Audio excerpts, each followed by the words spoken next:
Hoje vamos começar com tudo, já vamos começar direto com o código. Aliás, semana passada a gente começou nossa aula com o método gera tabela pronto. Aliás, esse método já estava pronto desde o primeiro semestre. A gente o trouxe para recapitular. Ora, o método gera tabela, ele tinha por finalidade gerar uma sentença do tipo create table, para qualquer que seja o objeto que ele recebesse como argumento. Percebam, o argumento do método me permite receber qualquer tipo de objeto. Uma vez dentro do método, eu capturava todas as propriedades do objeto em questão e começava, através de sucessivas concatenações, a escrever o comando create table. O problema é que num determinado momento, o create table, ele precisa dos campos, das propriedades, dos fields que eu vou ter na minha tabela, que são exatamente as mesmas propriedades do meu objeto. Então, nesse momento, a gente fez um for para pegar cada propriedade do meu array F. Aliás, popular o array F com as propriedades do objeto foi a primeira coisa que fizemos. Aliás, pegamos o nome e posteriormente pegamos também o tipo. E aí tínhamos um problema. Qual o problema? Se dentro da classe Java a propriedade é int, em SQL o tipo é int. Se a propriedade em Java é float, no SQL é float. Mas se a propriedade no Java é string, no SQL é varchar. Então, por isso que eu fiz uso desse if ternário para fazer exatamente esse questionamento. Ou seja, se o tipo era string, então eu rotulava como varchar. Se não, eu rotulava com o próprio tipo. Certo? Legal. Bom, um pequeno detalhe para me precaver com relação à última propriedade é porque depois de toda a propriedade eu tenho que colocar uma vírgula, exceto a última, onde eu tenho que colocar um fecha parênteses, e o método gera tabela estava pronto. Uma vez esse método pronto, eu encomendei para essa semana algo muito parecido. Eu encomendei que vocês fizessem um método para automatizar sentenças do tipo insert. Na minha solução, eu resolvi batizar um método de set, parodiando o banco de dados orientado objeto, parodiando o BD for O, que para fazer inserção dentro do banco usava o método set. Perceba, tal qual o método gera tabela, ele também recebe como argumento o objeto a ser recebido, que pode ser de qualquer tipo. Tal qual o gera tabela, eu começo capturando as propriedades do objeto e, através de sucessivas concatenações, vou gerando o insert. Até aí, tudo muito parecido com o create table. Aí eu faço um for aonde eu vou pegar todos os campos, aonde eu vou pegar todas as propriedades.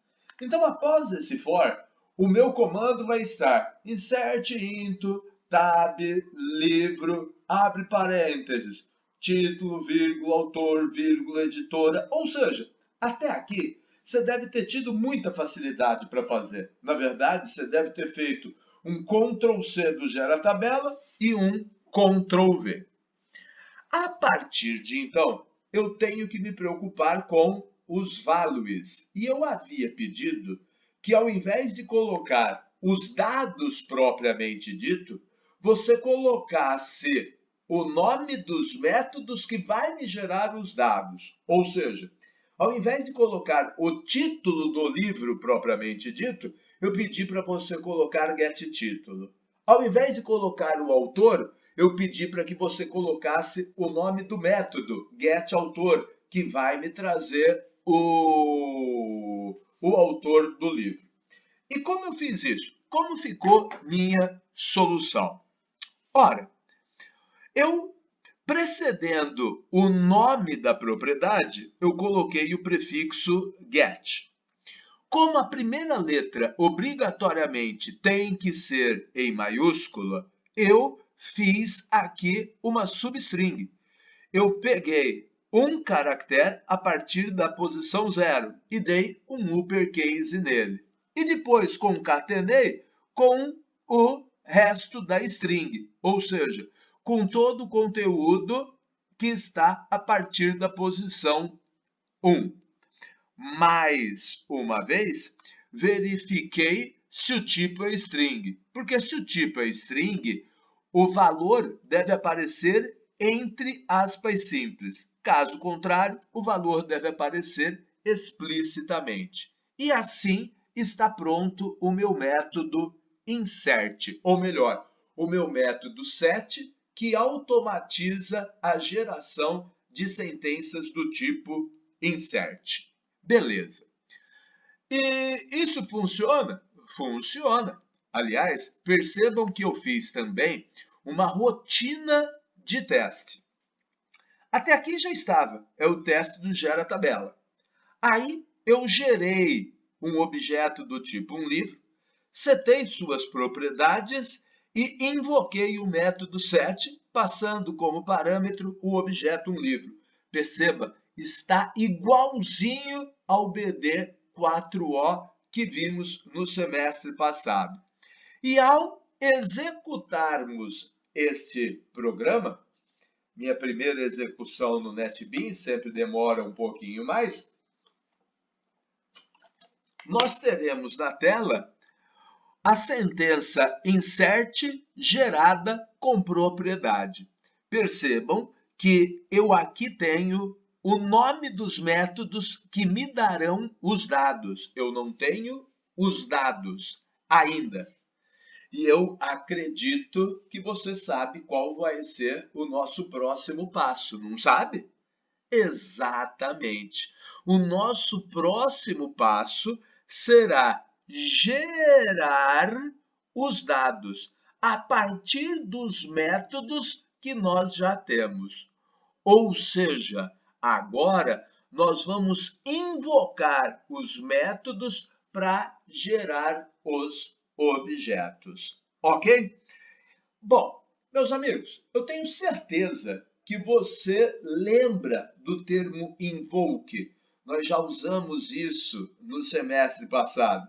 Mas também tenho certeza de que você não lembra exatamente como fazer. Então, agora, vamos abandonar esse código e vamos relembrar como se faz um invoke. Vamos para um outro código que faz uso desse recurso. Vamos lá. O código que você está vendo aqui, o projeto que você está vendo aqui, não é novidade. Eu já trabalhei com ele no primeiro semestre, quando te apresentei Invoke. Obviamente, eu preciso de um objeto para poder testar. E se eu preciso de um objeto, eu tenho que ter uma classe. E sabe Deus por que nesse exercício eu resolvi não usar a popular classe livre. Então, tenho aqui uma classe que eu chamo de EX01, muito simples. Duas propriedades, A e B, os métodos setA e setB, os métodos getA, getB e um método getSoma. Tudo bastante simples. E o exemplo de invoke, ele é igualmente simples. Olha lá, eu instancio um objeto. Este objeto, na sequência, eu seto A com 5, eu seto B com 7, e exibo o resultado da soma, que deve ser 12.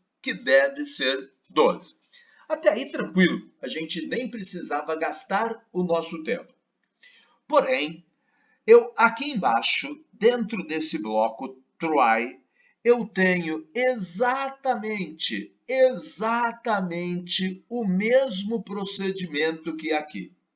Só que sem usar diretamente os métodos setA, setB e getSoma, e sim os invocando. Então percebam, junto com o objeto em si, eu criei um segundo objeto do tipo método. Ora, esse objeto vai representar um método qualquer. E dentro do try, eu faço com que, num primeiro momento, ele represente o método setA. Então, eu estou indo ao meu objeto, ou melhor dizendo, estou indo à minha classe e capturando o método setA. A partir desse momento, MTD representa o método setA. setA que tinha um argumento. Esse pedaço aqui do código representa a existência de um argumento, especificamente de um argumento do tipo int. Na sequência, aí então, eu vou pegar o método mtd, que agora vale o setA, e vou invocá-lo. Vou invocá-lo sobre o objeto em questão. Detalhe, como o método setA tem um argumento, aqui é a inicialização desse argumento. No caso, 10. Aliás, não sei por que eu coloquei 10. Eu vou mudar isso aqui e colocar 5, como fiz aqui em cima. Na sequência, a mesma coisa, só que agora o objeto mtd vai se apropriar do método setB. E, finalmente, na terceira vez em que eu usar o objeto mtd, ele vai se apropriar do método getSoma. Percebam, o método getSoma não tem argumento, então fica bem mais tranquilo a sua declaração. Eu não preciso me preocupar com eles. E aqui embaixo eu o invoco, ok? Se isso funcionar, a segunda execução também deverá resultar em 12. Vamos rodar o programa? Olha lá, primeira execução, soma 12. Segunda execução, soma 12. O que prova que o método funciona perfeitamente. Certo? Então, meus amigos, recapitulamos o conceito de invoke. E agora, eu creio que você já sabe o que você tem que fazer. Agora, você vai ter que voltar ao projeto anterior, ao método set, e ao invés de colocar explicitamente o nome do método na sentença insert, você terá que invocá-lo e, no lugar, colocar o resultado do get correspondente. Ok? E com isso, o nosso set estará concluído e com isso o nosso set estará encerrado. Então agora é a hora de você trabalhar um bocadinho. Vamos lá.